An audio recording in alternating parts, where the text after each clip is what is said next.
नमस्कार,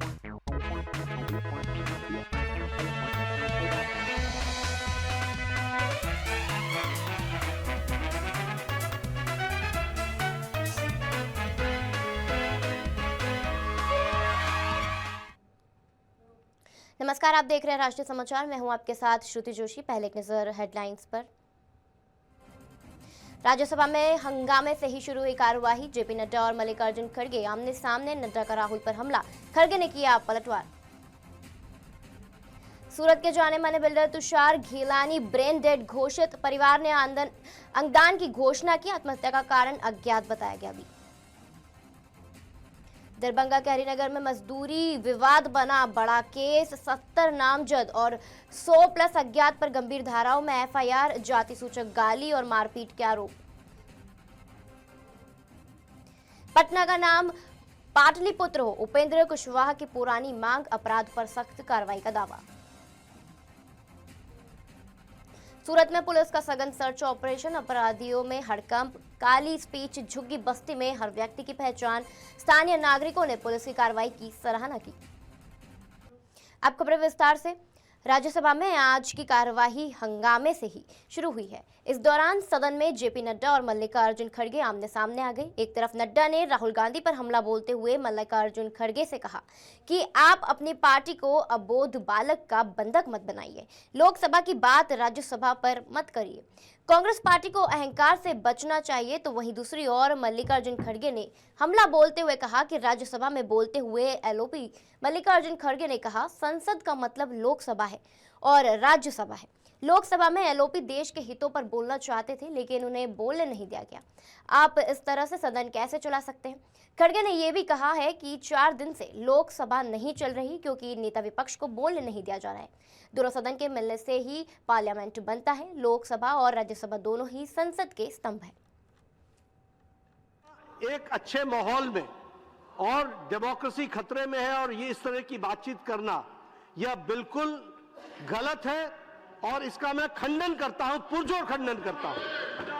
हम हर तरीके से चर्चा के लिए तैयार हैं और मैं विपक्ष के नेता के माध्यम से यह कहना चाहूंगा कि जब हमारे हाउस में सारी बातें करने के लिए हम तैयार हैं and we are ready to go on every minute details, let the discussion take place. आप हमसे बहुत सीनियर हैं और आप सब में बहुत से लोग हमसे सीनियर हैं, लेकिन एक बात मैं जरूर निवेदन करूंगा, अपनी पार्टी को अबोध बालक का बंधक मत बनाइए, बंधक मत बनाइए। आप don't make hostage of the party. एक ही निवेदन आपसे है कि ये बार बार नेहरू जी को गालियां देना, इंदिरा जी को गालियां देना, अपोजिशन लीडर के लिए आपने जो शब्द उपयोग करे वो खंडनीय है। और वो ये चाहते हैं कि भाई ये नरवणे की किताब है, इसमें क्या है मुझे मालूम नहीं, मैं पढ़ के बताता हूँ।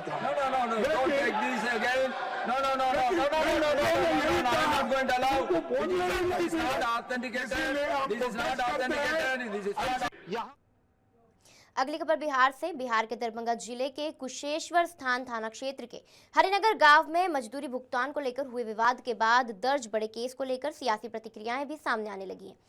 अशरफी पासवान की शिकायत पर करीब 70 नामजद और 100 से 150 अज्ञात लोगों के खिलाफ ST/SC एक्ट समेत गंभीर धाराओं में एफआईआर दर्ज की गई है। आरोपों में जाति सूचक गाली, मारपीट, घर में घुसकर हमला और लूट शामिल है। पुलिस के अनुसार घटना में 10 से अधिक लोग घायल हुए हैं और अब तक 12 आरोपियों को हिरासत में ले लिया गया है। गांव में तनाव को देखते हुए पुलिस कैंप तैनात कर जांच जारी है।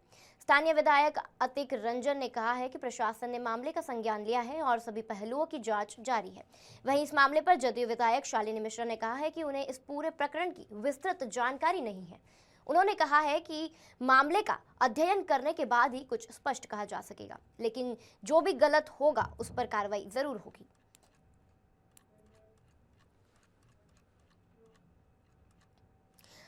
अगली खबर पटना से बड़ी राजनीतिक प्रतिक्रिया सामने आई है। पटना का नाम बदलकर पाटलिपुत्र किए जाने के उपेंद्र कुशवाहा के मुद्दे पर उनकी पार्टी राष्ट्रीय लोक मोर्चा के विधायक माधव आनंद ने बयान दिया है। उन्होंने कहा कि यह उनकी पार्टी का पुराना मुद्दा रहा है और निश्चित तौर पर पटना का ऐतिहासिक नाम पाटलिपुत्र किया जाना चाहिए। बिहार में बढ़ती आपराधिक घटनाओं को लेकर माधव आनंद ने कहा कि मौजूदा सरकार में कोई भी अपराध करता है तो उस पर सख्त कार्रवाई होती है। उन्होंने साफ कहा है कि यहाँ किसी को भी बचाया नहीं जाता। वहीं बजट को लेकर विपक्ष द्वारा उठाए जा रहे सवालों पर विधायक ने पलटवार किया है। उन्होंने कहा कि विपक्ष को बजट की कोई समझ नहीं है। अगर बिहार के पास पैसा नहीं है तो फिर इतिहास का अब तक का सबसे लंबा बजट कैसे पेश किया गया। सुनिए उनका पूरा बयान।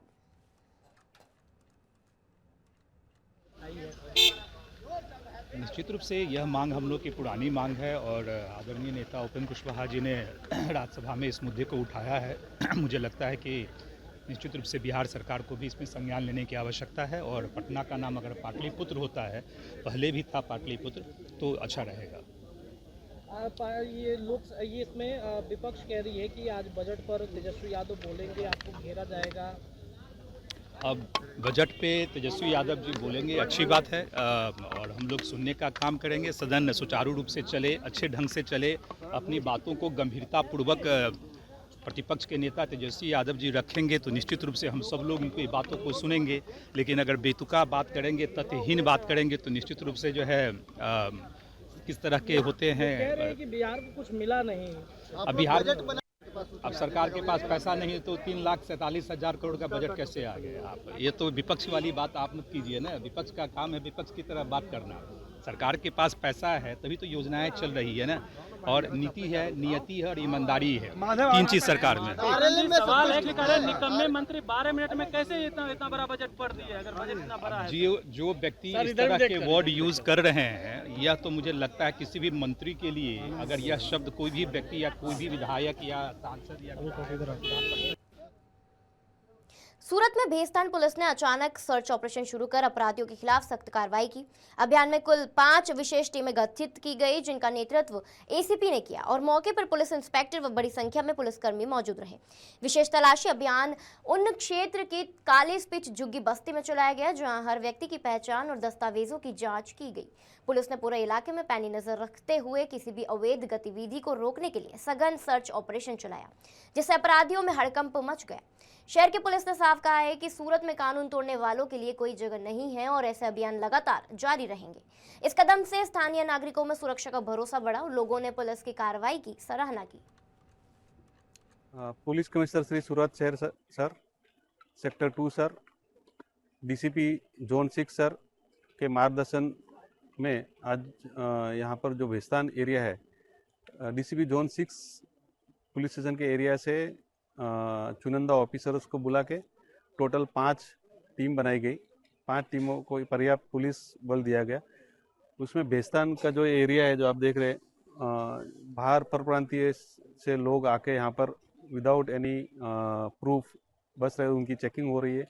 वो कोई क्रिमिनल एक्टिविटी में शामिल है कि उसके उनका इंट्रोगेशन हो रहा है। इस तरह से गुनाह पर कंट्रोल और डिटेक्शन करने के लिए आज सरप्राइज चेकिंग का आयोजन किया गया। केंद्रीय कृषि मंत्री शिवराज सिंह चौहान का कांग्रेस और नेता प्रतिपक्ष राहुल गांधी पर कड़ा हमला सामने आया है। शिवराज सिंह चौहान ने कहा है कि आज उनका मन दर्द और पीड़ा से भरा हुआ है। उन्होंने हैरानी जताते हुए कहा कि नेता प्रतिपक्ष द्वारा एक मंत्री को गद्दार कहना बेहद दुर्भाग्यपूर्ण और छिछोरापन है। केंद्रीय कृषि मंत्री शिवराज सिंह चौहान का ये बयान सुनिए।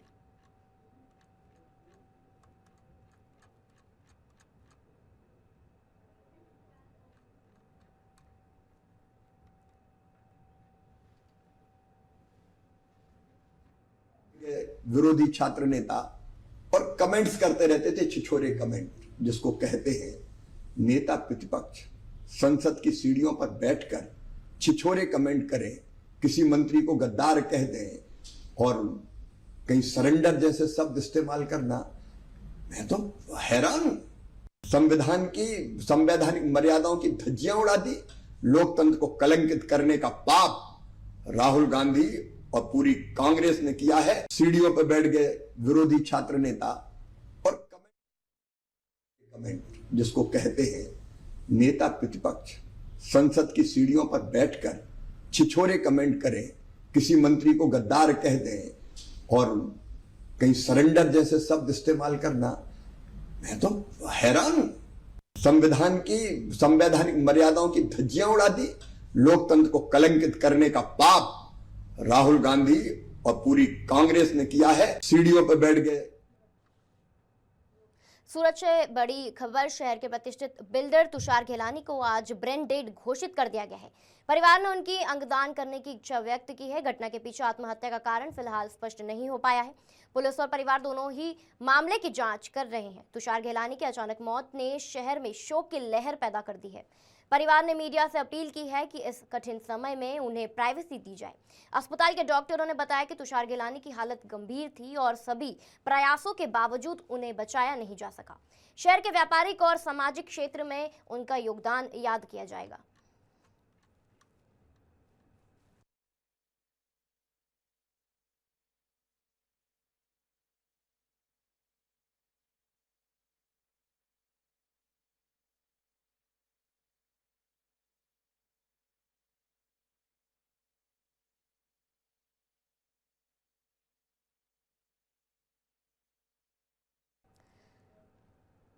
अगली खबर मुंबई से। मुंबई स्थित कांग्रेस हेडक्वार्टर तिलक भवन में महाराष्ट्र कांग्रेस कमेटी की ओर से केंद्रीय बजट पर विशेष चर्चा सत्र का आयोजन किया गया। इस कार्यक्रम की अध्यक्षता प्रदेश कांग्रेस अध्यक्ष हर्षवर्धन सपकाल ने की। चर्चा में अर्थशास्त्री अजित जोशी, संजीव चांदोरकर, एस नागराजन, विश्वास उटगी और पूर्व सांसद कुमार केतकर जैसे बड़े नाम शामिल हुए। हर्षवर्धन सपकाल ने कहा कि बजट से सामाजिक न्याय पूरी तरह गायब हो चुका है और जनता की बजट को लेकर उत्सुकता खत्म होना चिंताजनक है। अर्थशास्त्री संजीव चांदोरकर ने अमेरिका के टैरिफ और वैश्विक बदलावों का भारत पर गंभीर असर पड़ने की चेतावनी दी। उन्होंने कहा कि जो दुनिया में 40 साल में नहीं हुआ वह अब हो रहा है और यह सिर्फ शुरुआत है। वहीं कुमार केतकर ने कहा कि देश में कुछ चुनिंदा उद्योगपतियों और सत्ता के गठजोड़ का वर्चस्व बढ़ता जा रहा है। कुल मिलाकर इस परिचर्चा में बजट को लेकर सरकार की नीतियों पर तीखा हमला देखने को मिला। हमारे वरिष्ठ संवाददाता सर्वेश तिवारी ने कांग्रेस के इस बजट संबंधित विशेष चर्चा को लेकर महाराष्ट्र कांग्रेस प्रदेश अध्यक्ष साथ ही आर्थिक जानकार विश्वास उटगी से की खास बातचीत करने के लिए मौजूद हैं महाराष्ट्र कांग्रेस कमेटी के चीफ प्रदेश अध्यक्ष हर्षवर्धन सकपाल जी। सकपाल जी, आज केंद्रीय बजट को लेकर एक चर्चा का आयोजन किया गया था महाराष्ट्र कांग्रेस के हेडक्वार्टर में। क्या कुछ चर्चा हुई और क्या कुछ रिस्पांस रहा? कुल मिला के बजट और उसके जो सभी आयाम हैं उसके साथ परिचय देते हुए इस साल का बजट कैसा था, कितना खोखला था और क्यों खोखला था, इसकी पूरी यहाँ पर चर्चा हुई। जो वक्ता आए थे ये नॉन पॉलिटिकल बैकग्राउंड से थे, जो फाइनेंस में जो काम करते हैं, जिनकी बजट के जो मास्टर्स है, ऐसे सब लोगों ने तकरीबन 4 घंटे यहाँ पर एक कार्यशाला का आयोजन किया और उसमें उन्होंने आने वाले समय की हमारी जो चैलेंजेस है उसको बताया। एक बड़ा सवाल इसमें पूरे देश में घूम रहा है अजित पवार की मौत की जांच को लेकर। लोकसभा और राज्यसभा में भी संजय राउत ने इस तरह से मांग उठाई। क्या लगता है आपको, महाराष्ट्र कांग्रेस के आप अध्यक्ष हैं, राजनीतिक गलियारों में जो ये बातें उड़ रही हैं, क्या वाकई अजित पवार की मौत को लेकर एक बड़ी जांच होनी चाहिए? हमने 10 दिन पहले ही जांच की मांग की थी, मगर 10 दिन के बाद भी अभी जांच नहीं हो रही है। इसमें क्या कारण है ये सरकार ने बताना चाहिए। हमारे साथ बातचीत में विश्वास उटगी जी। विश्वास जी, आपको क्या लगता है, 4 घंटे तक आप लोग चर्चा करते रहे, केंद्रीय बजट वाकई आम आदमी के फेवर की है नहीं? आम आदमी के खिलाफ बजट है और ये कारपोरेट्स का बजट है और सिर्फ इंडियन कारपोरेट्स का नहीं, ये तो इंटरनेशनल कारपोरेट का बजट है। अब बजट में पूरा फाइनेंशियल सेक्टर है जिसमें बैंकिंग और इंश्योरेंस है। इसमें अगर नेशनलाइज बैंकों में 49% फॉरेन इन्वेस्टमेंट आता है ओनरशिप पे और आईडीबीआई बैंक कल बेचने की शुरुआत है, तो इस देश की इकोनॉमी का जो बैकबोन है वो फाइनेंशियल सेक्टर है। अब LIC में तो 100% एफडीआई तो इन्होंने मान लिया, मतलब LIC है पूरा विदेश के हाथों में, भारतीय बैंक विदेश के हाथों में।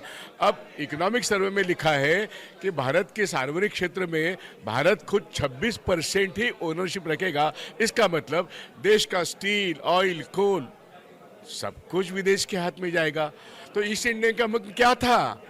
तो इस देश में 200-250 साल के बाद फिर ईस्ट इंडियन एक जैसे राज आएगा। वो किसका आएगा? वही अमेरिकन साम्राज्यवाद, वही यूरोपियन साम्राज्यवाद। नया जो फाइनेंस कैपिटल है उसका राज आएगा। मोदी सरकार नरेंद्र है, वो सरेंडर है। ये जो राहुल गांधी कहते हैं ये साबित हो रहा है और इसके खिलाफ हम किसान, हम मजदूर, हम मध्यम वर्गीय, हम सबको लड़ना पड़ेगा। हम देश को बर्बाद होते हुए नहीं देख सकते। इसलिए ये जो आज का बजट है, ये जो सर्वे है, ये जो अमेरिका और भारत का फॉरेन ट्रेड एग्रीमेंट है, इसके खिलाफ हमको काम करना पड़ेगा। हमारे किसान को मारने के लिए वॉलमार्ट बहुत बड़े पैमाने पे ट्रम्प के इस एग्रीमेंट से आ रहा है। हमारा किसान अब गुलाम बन के रहेगा जो राजा था। अब ये बात है, इसलिए किसान हो या मजदूर हो, व्यापारी हो, छोटे उद्योग हो, हम सबको एकजुट करके राहुल गांधी की लीडरशिप में इस देश को आगे, हम रास्ते की लड़ाई लड़ेंगे, हम कानून की लड़ाई लड़ेंगे, हम इस मोदी सरकार को परास्त करके रखेंगे, क्योंकि ये देश को खत्म कर रहा है। एक सवाल था, क्या ये बजट वाकई ऐसे कुछ लोग जैसे यहाँ से जो लोग मीटिंग में आए थे उनसे बात हुई थी, कुछ लोग ऐसा कहना था कि जो लोग भारत के बाहर बसे हुए हैं, NRI हैं, वो बड़े बड़े लोग हैं जिनके पास अपरंपार पैसा है, उनकी जो ब्लैक मनी है उसको वाइट करने के लिए भी कुछ। देखिए, नहीं, आपने 8 नवंबर 2016 का डिमोनेटाइजेशन देखा, क्या था वो? काला पैसा सफेद करने का स्कैम था, है ना।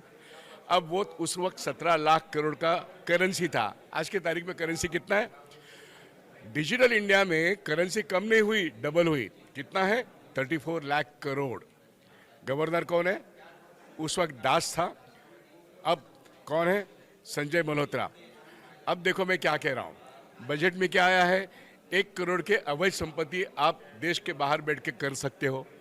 आप आइए देश में, आपको हथकड़ी नहीं लगेगी, आपका सम्मान किया जाएगा। थोड़ा सा टैक्स भर दो और काला पैसा सफेद कर दो। भारत के बजट में इस प्रकार का प्रावधान पहले कभी हुआ था क्या? आया है बजट। अभी पहले, ये बजट के पहले नहीं, पहले 5,000 की नोट थी, 10,000 की भी नोट थी, तो उसको स्क्रैप किया गया। इन्होंने 500 और 1000 की नोट स्क्रैप करके काला का सफेद किया। उसी प्रकार अभी दुनिया के बाहर जाओ, भारत के बाहर जाओ, 1 करोड़ कमाओ, इन्हीं के लोग हैं।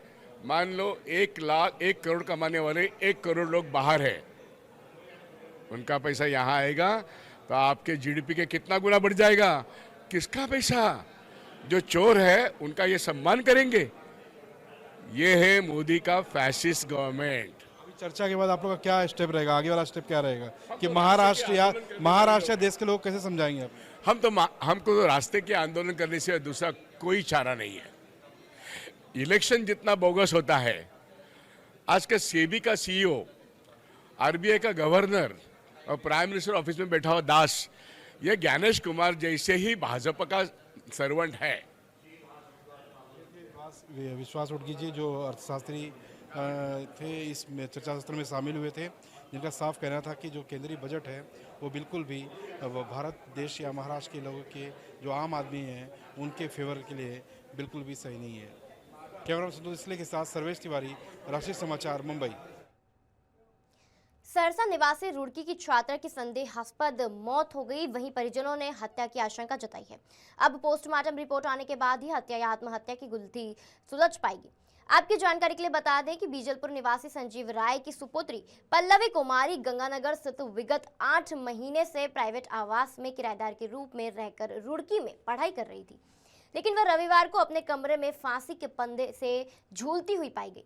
उनके पिता संजीव राय ने बताया कि मेरी बेटी पल्लवी कुमारी पिछले 8 महीने से गंगानगर में प्राइवेट रूम में रहकर गौतम नगर रुड़की में पढ़ाई कर रही थी। अचानक उनकी मौत की सूचना मिली।